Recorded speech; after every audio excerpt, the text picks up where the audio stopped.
রাস্তার বেহাল দশার সল্ট লেকেরও বিধাননগরে বিজেপির বিক্ষোভ 9 নম্বর ট্যাঙ্ক আইল্যান্ডে রাস্তায় গর্তে কই মাছ ছেড়ে বিক্ষোভ দেখাচ্ছেন তারা। এই মুহূর্তে অভিনব সেই বিক্ষোভ, রাস্তার গর্তের মধ্যেই কই মাছ ছেড়ে বিক্ষোভ দেখাচ্ছে বিজেপি নেতৃত্ব। সেই ছবি দেখতে পাচ্ছেন আপনারা এই মুহূর্তে জি 24 ঘন্টার পর্দায়, যেখানে পুলিশ গিয়ে তাদের রাস্তা থেকে সরিয়ে দেয়। বিজেপি নেতৃত্বের বিক্ষোভ, রাস্তার বেহাল দশা সল্ট লেকের বিধাননগরে বিজেপি বিক্ষোভ 9 নম্বর ট্যাঙ্ক আইল্যান্ডে। অভিনব এই বিক্ষোভ, রাস্তার গর্তের মধ্যে মাছ ছেড়ে কই মাছ ছেড়ে বিক্ষোভ দেখাচ্ছেন। দেখুন মেয়র, দেখুন প্রশাসন, দেখুন কি অবস্থা, এই দেখুন কই মাছ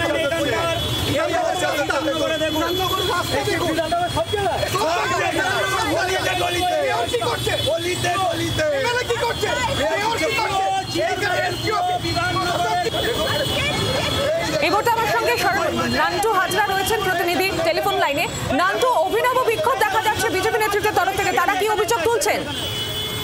দেখো, বিজেপির তরফ থেকে যেটা অভিযোগ করা হচ্ছে যে 9 নম্বর ট্যাঙ্ক যে আইল্যান্ড, সেই আইল্যান্ডে দীর্ঘদিন ধরে রাস্তার বেহাল দশা এবং এই 9 নম্বর ট্যাঙ্ক থেকে বিদ্যুৎ ভবন, পূর্ত ভবন, এই যে রাস্তা জায়গাগুলো সেখানে যাওয়া যায় এবং বিভিন্ন সরকারি আধিকারিক থেকে নেতা মন্ত্রীরা এখান থেকে যাতায়াত করে।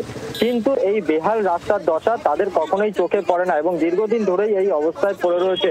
অর্থাৎ তারা আজকে বিজেপির তরফ থেকে 9 নম্বর ট্যাঙ্কের যে আইল্যান্ড সেখানে তারা বিক্ষোভ দেখায় এবং তার পাশাপাশি কই মাছ নিয়ে আসা হয়। সেই জমা জলের মধ্যে কই মাছ ছেড়ে তারা বিক্ষোভ দেখাতে শুরু করে।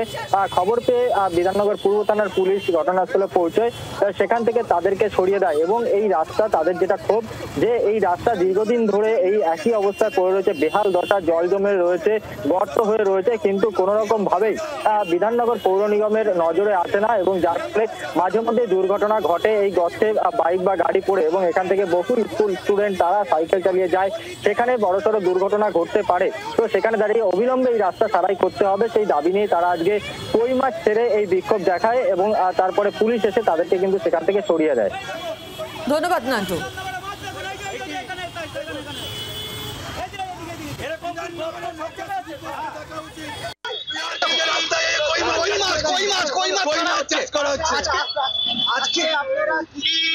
আজকে বিধাননগর বিজেপির পক্ষ থেকে আজকে বিধাননগরের যে রাস্তাঘাটের বেহাল দশা, বিধাননগর রাস্তাঘাট এই খানাখন্দে পড়ে গেছে সমস্ত ওয়ার্ডে। বিধাননগর পৌর নিগমের মেয়র কি করছেন?